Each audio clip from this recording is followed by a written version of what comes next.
Hi friends, welcome to Sam institute daily current affairs. August 6, 2022 నాటి current అఫైర్స్ని discuss చేద్దాం. So మరి August 6, 2022 నాటి current affairs discuss చేయడానికి ముందు మరి ఇంపార్టెన్స్ ఆఫ్ ది ఆగస్టు 6. మరి ఆగస్టు 6 యొక్క ఇంపార్టెన్స్ ఏంది? సో ప్రతి సంవత్సరం కూడా ఆగస్టు 6ని మనం హిరోషిమా దినోత్సవంగా జరుపుకుంటాం. సో మనకి ఇక్కడ ఇది చాలాసార్లు కూడా మన కాంపిటేటివ్ ఎగ్జామ్స్లో రావడం జరిగింది. హిరోషిమా డేని ఎప్పుడు నిర్వహిస్తామని చెప్పేసి.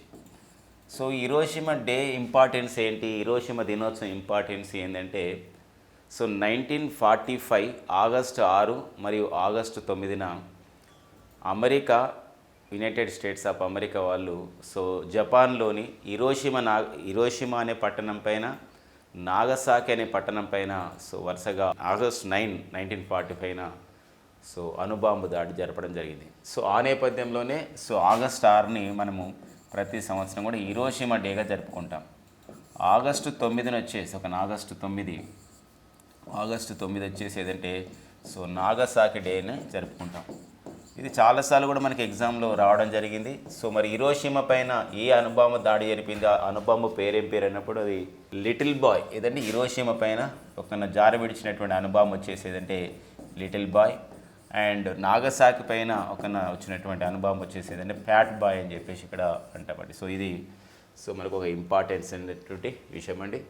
అంటే ఇది మరి కారణం ఏంటంటే, ఈ ఒక రెండో ప్రపంచ యుద్ధ కాలంలో జపాన్ పెరల్ హార్బర్ పైన, అంటే అమెరికాలోని పెరల్ హార్బర్ పైన దాడి జరిపిన నేపథ్యంలో సో అమెరికా సో రెండో ప్రపంచ యుద్ధంలో సో ముగింపు దశలో ఏం చేసిందంటే జపాన్లోని ఈ రెండు నగరాలపైన అణుబాంబు దాడి జరపడం జరిగింది. సో ఇది అణుబాంబు దాడి జరిపినప్పటికీ కూడా ఒక సంబంధించినటువంటి ఒక కోణం కాంటెంపరీగా సమకాలీన అంశాలు మనం చూసినట్లయితే, ఇప్పుడు ఒకప్పుడు అంటే అమెరికా జపాన్ మధ్య ఈ విధంగా శత్రుత్వం ఉంటే మళ్ళీ ఇప్పుడు క్వాడ్ రూపంలో, అంటే క్వాడ్ అంటే ఇక్కడ ఏంటంటే క్వాడ్రిలేటరల్ డైలాగ్ పార్ట్నర్షిప్, అంటే ఇక్కడ ఏంటంటే చతుర్భుజ కూటమిలో కూడా ఇక్కడ అమెరికా, తర్వాత ఇండియా, తర్వాత జపాన్, తర్వాత ఆస్ట్రేలియా దేశాలు. సో ఆస్ట్రేలియా దేశాలు మళ్ళీ ఇవి కలిసి పనిచేయడం అనేది జరుగుతున్నాయి అన్నమాట. సో ఇది మనం ఒక నేపథ్యాన్ని ఇక్కడ చూసుకోవాల్సినటువంటి అవసరం ఉంటుందండి. సో జపాన్ అని మనం డిస్కస్ చేస్తున్నాం కాబట్టి ప్రజెంట్ అయితే జపాన్ ప్రధానమంత్రి వచ్చేసి ఎవరంటే ఫుమియో కిషిదా. ఫుమియో కిషిదా అనేవారు ఎవరంటే జపాన్ యొక్క ప్రధానమంత్రి. అండ్ జపాన్కి ఇటీవల వార్తల్లో ఉండడం మరో కారణం ఏంటంటే, జపాన్ మాజీ ప్రధాని, జపాన్కి సుదీర్ఘకాలం పాటు ప్రధానమంత్రిగా పనిచేసిన వారు. అంతేకాకుండా మరొక అంశాన్ని మనం గమనించినట్లయితే, జపాన్కి రెండో ప్రపంచ యుద్ధం తర్వాత అతి చిన్న కాలంలో, అతి పిన్న వయసులో ప్రధానమంత్రిగా పనిచేసినటువంటి షింజో అబే ఇటీవల మరణించడం జరిగింది. అతన్ని చంపివేయడం జరిగింది. షింజో అబేని అక్కడ దేశంలో ఒక మాజీ నావికాధికారి చెచ్చుయా యమగామి చేతిలో జూలై 8, 2022న సో వారు ఒక నరా అనే ఒక ప్రాంతంలో ఒక ఎలక్షన్ క్యాంపెయిన్లో ఒక ఎన్నికల కార్యక్రమంలో ఉండగా అతన్ని చంపివేయడం జరిగింది. కాబట్టి ఇటీవల జపాన్లో హత్య చేయబడ్డ ఆ దేశ మాజీ ప్రధాని ఎవరన్నప్పుడు ఏంటంటే షింజో అబే, ఆ దేశం మాజీ ప్రధాని షింజో అబే చంపివేయబడ్డాడు. మరి షింజో అబేకి మన భారత ప్రభుత్వం అత్యున్నతమైనటువంటి పద్మవిభూషణ్ అవార్డుని, అంతేకాకుండా నేతాజీ స్మారక పురస్కారాన్ని కూడా ఇవ్వడం జరిగింది. దాంతోపాటు ఇటీవల కాలంలో ఇతని మరణానంతరం జపాన్ దేశం ఆ దేశ అత్యున్నతమైన పౌర పురస్కారమైనటువంటి ది ఆర్డర్ ఆఫ్ ది క్రైసాంతిమంను కూడా షింజో అబే పొందడం జరిగింది. సో ఇది మనకి ఇక్కడ ఆగస్టు 6, 2022 జరుగుతున్నటువంటి ఒక ముఖ్యమైన దినోత్సవాన్ని గురించి డిస్కస్ చేస్తూ వచ్చినటువంటి సమాచారం. మనకు ఒక ఇంపార్టెన్స్ ఉండాలి. ఆగస్టులో మనం గమనించే ఉన్నాం ఏంటంటే, ఆగస్టులో ఇప్పటివరకు ఉన్న ఇంపార్టెన్స్లో ఆగస్టు 1ని మనం ఎలా నిర్వహించామంటే ప్రపంచ తల్లిపాల దినోత్సవం, అంతర్జాతీయ తల్లిపాల దినోత్సవం, international day of the breast feeding డేగా నిర్వహించుకోవడం జరిగింది. ఇది ఒక ఇంపార్టెన్స్ ఉంది. ఆగస్టు 1వ వారంని మనం ఎలా నిర్వహించుకోవడం జరిగింది, ఆగస్టు 1వ వారం అంటే అది సో మనం గమనించినట్లయితే తల్లిపాల వారోత్సవంగా నిర్వహించుకోవడం జరిగింది. ఇప్పుడు ఆగస్టు 6 హిరోషిమా దినోత్సవం, ఆగస్టు 9 నాగసాకి దినోత్సవం. ఈ రెండు నగరాలు కూడా ఇక్కడ జపాన్లోని నగరాలండి. ఓకే, నెక్స్ట్ కరెంట్ అఫైర్ చూద్దాం. నెక్స్ట్ కరెంట్ అఫైర్ చూసినట్లయితే ఇక్కడ ఇండియన్ రైల్వేస్ అండ్ అమెజాన్ సంస్థ మీ అందరు కూడా తెలుసు ఫ్రెండ్స్. అమెజాన్ ఒక ప్రముఖ ఈ కామర్స్ సంస్థ, ఒక ఈ కామర్స్ దిగ్గజ సంస్థగా చెప్పుకోవచ్చు.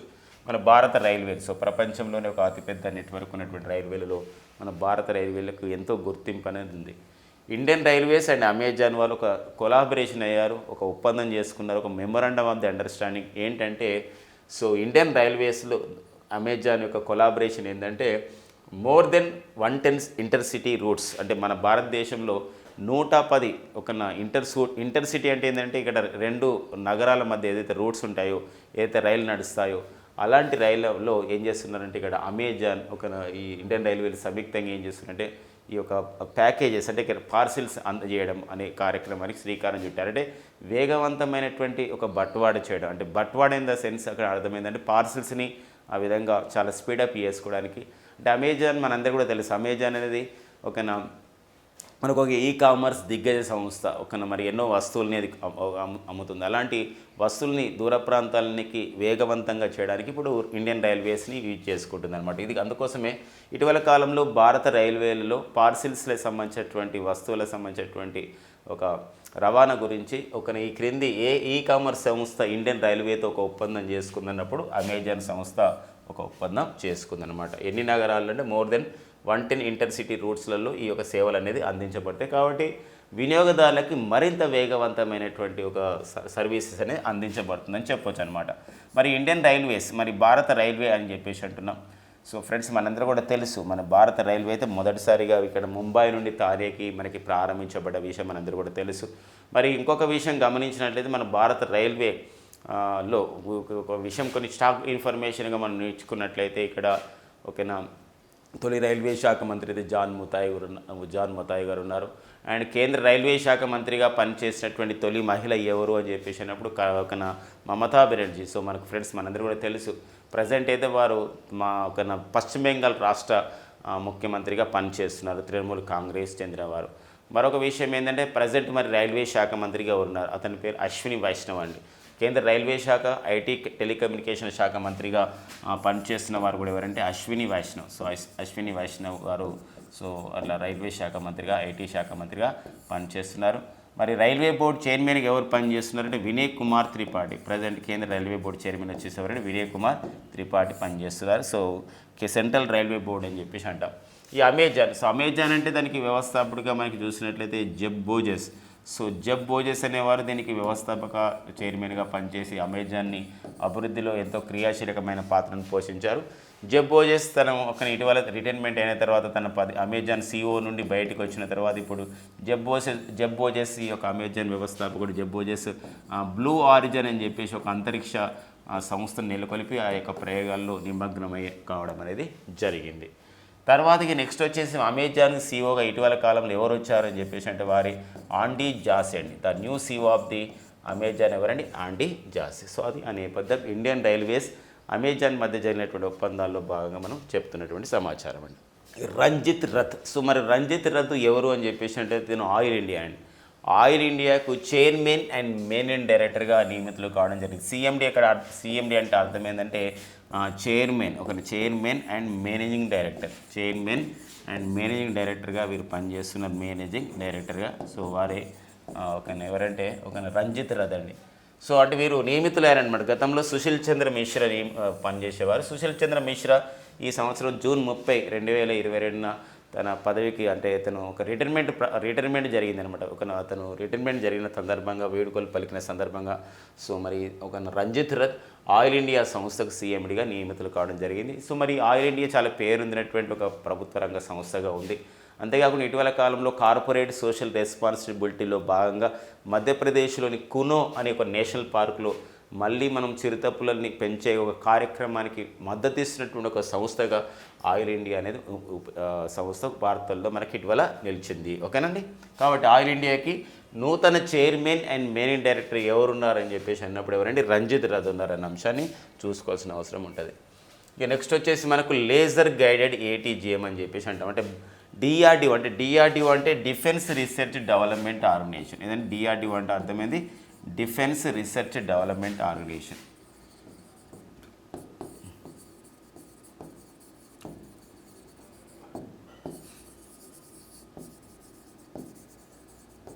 నైన్టీన్ 1958లో ఏర్పాటు చేయబడ్డ సంస్థ. మరి ఇండియన్ ఆర్మీ, సో భారత సైన్యం, ఈ రెండు సంస్థలు సంయుక్తంగా లేజర్ అంటే ఇక్కడ ఏంటంటే light amplification stimulated emission by radiation అనే ఒక విధానం ఏదైతే ఉందో లేజర్ ప్రాసెస్లో ఆ లేజర్ సంబంధించినటువంటి ఒక గైడెడ్తో ఏటీజీఎం అంటే ఏంటంటే ఇక్కడ యాంటీ ట్యాంక్ గైడెడ్ మిజైల్ అంటాం. ఏదండి యాంటీ ట్యాంక్ గైడెడ్ మిజైల్ అంటే ఇక్కడ ఏంటంటే ట్యాంకు అంటే ట్యాంకు విధ్వంసక ఒక క్షిపిని ఏదైతే ఉందో ఏటీజీఎంని ఒక విజయవంతంగా పరీక్షించడం అనేది జరిగింది. అది కూడా ఎక్కడి నుంచి పరీక్షించారంటే మెయిన్ బ్యాంక్ ట్యాంక్ అని చెప్పేసి మెయిన్ సంబంధించినటువంటి బ్యాటిల్ ట్యాంక్ అని చెప్పేసి ఏదైతే ప్రధాన యుద్ధ ట్యాంక్ అంటాం main battle tank MBT Arjun నుండి ఈ యొక్క ఏటీజీఎంని డిఆర్డిఓ అండ్ ఇండియన్ ఆర్మీ సక్సెస్ఫుల్గా విజయవంతంగా మిజైల్ని పరీక్షించడం అనేది జరిగింది. సో ఇది ఒక ఇంపార్టెన్స్ అయినటువంటి విషయం అనమాట.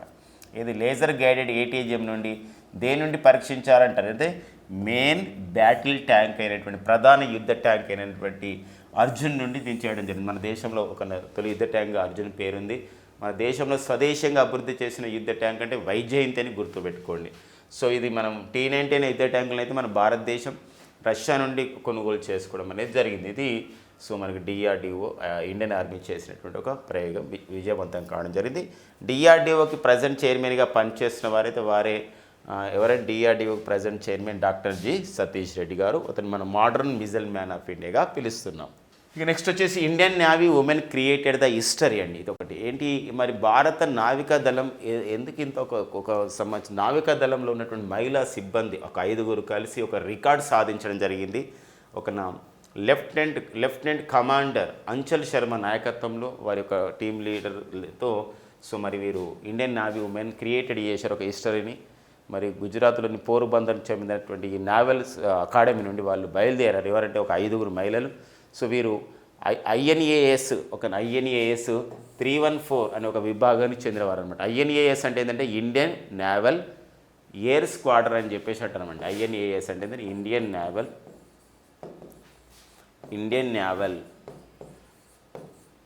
ఎయిర్ స్క్వాడ్రన్ అని చెప్పేసి అంటాం.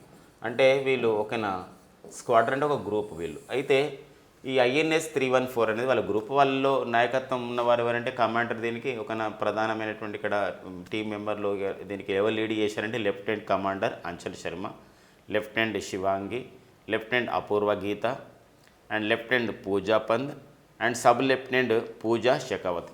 ఏంటి వీళ్ళు చేసినది ఏంటంటే డోనియర్ 228 అనే ఒక విమానం ద్వారా ఒక యుద్ధ విమానం ద్వారా Dornier 228 or 228 in aircraft ద్వారా వీరు ఒక అరేబియా సముద్రంలో గస్తీ చేపట్టడం జరిగింది. ఒక సర్విలెన్స్ చేపట్టడం జరిగింది. మొత్తం ప్రాంతాన్ని తిరగడం జరిగింది. మన యొక్క ప్రాదేశిక జలాల పైన యుద్ధ విమానంలో తిరిగి ఇలా 5గురు భారతీయ మహిళలు భారత నావికా దళంలో ఇలా ఒక చరిత్ర సృష్టించడం జరిగింది. అంటే పూర్తిగా ఒక మహిళా బృందంతో గస్తీని నిర్వహించడం జరిగిందనమాట.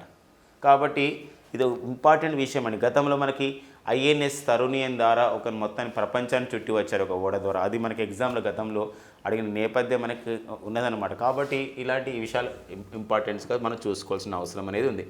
Indian navy women created history చేశారు. ఏంటి ఆ చరిత్ర అంటే ఐఎన్ఎస్ 314కు చెందినటి ఈ 5గురు మహిళలు డోనియర్ 228 ఎయిర్ క్రాఫ్ట్లో ఒక అరేబియా సముద్రంలో ఎక్కడండి అరేబియన్ సీ అంటారు. అరేబియన్ సీ అరేబియా సముద్రంలో వీరు ఒక గస్తీ నిర్వహించడం జరిగింది ఈ విమానం ద్వారా. ఆ విమానం పేరు ఏం పేరంటే డోనియర్ 228 ఎయిర్ క్రాఫ్ట్ అండి. ఇది ఒక ఇంపార్టెన్స్గా విషయం చూసుకోవాలి. అందులో పాల్గొన్నటువంటి 5గురు మహిళల పైన లెఫ్టినెంట్ కమాండర్ అంచల్ శర్మ దీన్ని నాయకత్వం వహించారు. Lieutenant Shivangi, lieutenant Apoorva Gite and lieutenant Pooja Pant and sub lieutenant Pooja Shekhawat అండి. Very very important. So navy గురించి మాట్లాడుకుంటున్నాం కాబట్టి ప్రజెంట్ అయితే మన భారత ప్రధాన నావికాధికారి chief of the navy staff వచ్చేసి అతను ఎవరంటే admiral. So admiral R Harikumar అనేవారు ప్రజెంట్ మన భారత ప్రధాన నావికాధికారిగా ఉన్నారు. సో అదొక ఇంపార్టెన్స్ అనేటువంటి విషయం. ఓకేనా, నెక్స్ట్ చూద్దాం. Korea Pathfinder Lunar Orbiter. So ఇక్కడ గమనించాల్సిన విషయం ఒకటి ఉంది. ఏంటంటే దక్షిణ కొరియా ఫస్ట్ టైం ఏం చేసిందంటే ఒక చంద్రమండలం పైన ఒక శాటిలైట్ పంపించింది, ఒక మిషన్ పంపించింది. దాని పేరు ఏం పేరంటే Korea Pathfinder Lunar Orbiter అని అంటాం. దీనికి మరొక పేరు ఏం పేరంటే ధనూరి. ఏదండి ధనూరి అనేది మరొక పేరు. ఇది ఈ సంబంధించినటువంటి ఈ మిషన్ ద్వారా ఏం చేస్తారంటే ఈ యొక్క ఒక చంద్రమండలం పైన ఒక సంబంధించిన ధ్రువ ప్రాంతంలో ఉన్నటువంటి కొంచెం భౌగోళిక ప్రాంతాన్ని టచ్ చేయడంతో పాటుగా అక్కడ కొంచెం మళ్ళీ నమూనాన్ని తీసుకొస్తారనమాట ఈ సంవత్సరం డిసెంబర్ 2022 నాటికి అనమాట. ఆ నేపథ్యాన్ని ఇక్కడ చూసుకోవాల్సినటువంటి అవసరం ఉంటుంది. ఇది నాసా వాళ్ళు అంటే కొరియా ఏరోస్పేస్ రీసెర్చ్ ఇన్స్టిట్యూట్, ఈ రెండు సంస్థలు అంటే అమెరికా దేశ ఒక అంతరిక్ష పరిశోధన సంస్థ నాసా అనగా నేషనల్ ఏరోనాటిక్స్, ఏదండి నేషనల్ ఏరోనాటిక్స్ స్పేస్ అడ్మినిస్ట్రేషన్ అని చెప్పేసి అంటారు. National aeronautics space administration NASA వాళ్ళు. అంతేకాకుండా మరో అంశం గమనించినట్లయితే ఇక్కడ ఒక కొరియా ఏరోస్పేస్ రీసెర్చ్ ఇన్స్టిట్యూట్ వాళ్ళు సంయుక్తంగా ఈ కొరియా పాత్మైండర్ లూనార్ ఆర్బిటర్ని అంటే చంద్రమండల సంబంధించిన ఈ మిషన్ తయారు చేశారు. దీనికి మరొక పేరు ధనురి.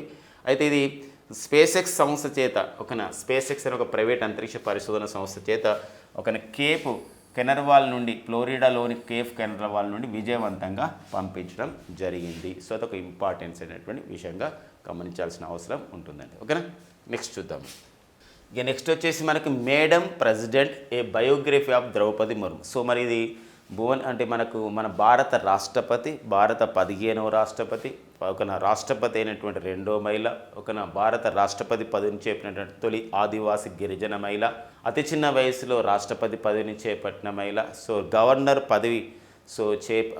పదవి చేపట్టి రాష్ట్రపతి అయినటువంటి 4వ వ్యక్తి, ఉపరాష్ట్రపతిని చేపట్టకుండా భారత రాష్ట్రపతి అయినటువంటి 9వ వ్యక్తి. సో వారే ద్రౌపది ముర్ము. సో ఎన్నో విశేషాలతో మనకి ఈరోజు ద్రౌపది ముర్ము మన రాష్ట్రపతిగా మరి ఉన్నారు. మరి ప్రమాణ స్వీకారం కూడా చేశారు. ఈ నేపథ్యంలో ద్రౌపది ముర్ము జీవిత విశేషాలపైన భువనేశ్వర్కి చెందినటువంటి ఒక జర్నలిస్ట్ అతని పేరు సందీప్ సాహు. ఏదండి సందీప్ సాహు రాసిన పుస్తకం Madam president a biography of the Droupadi Murmu అనే ఒక పుస్తకాన్ని డిసెంబర్ ఈ సంవత్సరం చివరిలో విడుదల చేస్తున్నట్టు ప్రకటించడం జరిగింది.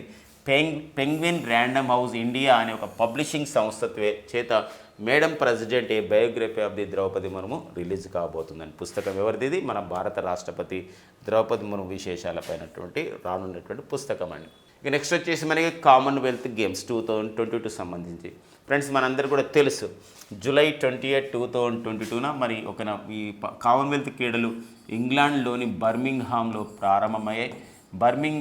ప్రారంభమైనటువంటి కామన్వెల్త్ క్రీడలు. సో మరి ఇక్కడ మన సంబంధించినటువంటి మన భారత క్రీడాకారుల యొక్క పథకాలు సాధిస్తున్న విజయం మనం గమనించే ఉంటారు. సో ఇందులో నిన్న జరిగినటువంటి వాటిలలో సాక్షి మాలిక్ 62 కిలోల విభాగంలో గోల్డ్ మెడల్ సాధించడం జరిగింది. దీపక్ పునియా ఉంటారండి, బజరంగ్ పునియా ఉంటారు. ఇద్దరు కూడా వీళ్ళు రెజ్లింగ్ క్రీడాకారులు. ఇక్కడ రెజ్లింగ్ క్రీడాకారులు. సో మరి సాక్షి మాలిక్ రెజ్లింగ్ క్రీడాకారిని, దీపక్ పునియా వీళ్ళిద్దరు కూడా 2 గోల్డ్ మెడల్ సాధించడం జరిగింది. సాక్షి మాలిక్ అయితే 62 కిలోల విభాగంలో గోల్డ్ మెడల్, దీపక్ పునియా 85 కిలోల విభాగంలో గోల్డ్ మెడల్. సో ఈ సాక్షి మాలిక్ అయితే మా అందరికీ తెలుసు ఫ్రెండ్స్, 2016 రియో ఒలింపిక్ క్రీడలు అంటే బ్రెజిల్లో జరిగినటువంటి రియో ఒలింపిక్ క్రీడల్లో సాక్షి మాలిక్ వీరు కాంస్య పథకం కూడా సాధించడం అనేది జరిగింది. కాబట్టి గొప్ప విషయాన్ని గమనించాలి. సో మరి ఆ నేపథ్యం అన్నమాట 2 గోల్డ్ మెడల్ వచ్చాయి. దీపక్ పునియా 86 కిలోల విభాగంలో గోల్డ్ మెడల్ సాధించారు. మరి ఎవరిని ఓడించి సాధించారంటే ఇక్కడ ఇంపార్టెన్స్ ఉంది. పాకిస్తాన్కి చెందినటువంటి మొహమ్మద్ ఇనామ్ని ఓడించారు. సో పాకిస్తాన్కి చెందిన మొహమ్మద్ ఇనామ్కి సిల్వర్ మెడల్ అనేది రావడం జరిగింది. అలా ఒక్కోసారి అలా నేపథ్యాన్ని కూడా అడుగుతున్న సందర్భం మనకి ఉంటుందండి. సో దీంతో పాటుగా కామన్వెల్త్ గేమ్స్ 2022లో మరో ప్రత్యేకత ఉంది. సో మన భారతీయుడైనటువంటి మరి ఇక్కడ పురుషుల సంబంధించినటువంటి ఏదైతే మనకి ఇక్కడ పవర్ లిఫ్టర్ అంటారు, మెన్స్ పవర్ లిఫ్టర్ అంటారు, హెవీ పవర్ లిఫ్టర్ అంటారు. ఇది మనకు ఈ సుధీర్ అని మన భారత క్రీడాకారుడు పారా పవర్ లిఫ్టర్. ఇతను అంటే కొంచెం వికలాంగత్వం ఉంది, అయినప్పటికీ కూడా కామన్వెల్త్ గేమ్స్లో పాల్గొని ఫస్ట్ టైం అన్నమాట అతను గోల్డ్ మెడల్ సాధించాడు. అంటే పారా పవర్ లిఫ్టర్ విభాగంలో గోల్డ్ మెడల్ సాధించినటువంటి తొలి పవర్ లిఫ్టింగ్ క్రీడాకారుడు ఎవరండి? భారతీయ క్రీడాకారుడు సుధీర్ ఈ కామన్వెల్త్ గేమ్స్ 2022లో స్వర్ణ పథకం అనేది సాధించడం జరిగిందండి. ఇది మనకి కామన్వెల్త్ క్రీడలు మనకి ఖచ్చితంగా రానున్న రోజుల్లో మనకి కాంపిటేటివ్ ఎగ్జామ్లు బిడ్స్ వచ్చే అవకాశం ఉంటుంది. కాబట్టి నేర్చుకోవాల్సిన అవసరం మనకు ఉంటుంది. ఇవన్నీ మనకి ఆగస్టు 6, 2022 ఉన్న ముఖ్యమైన ఎగ్జామ్ ఓరియంటెడ్ కరెంట్ అఫైర్స్ అండి. Thank you friends and all the best.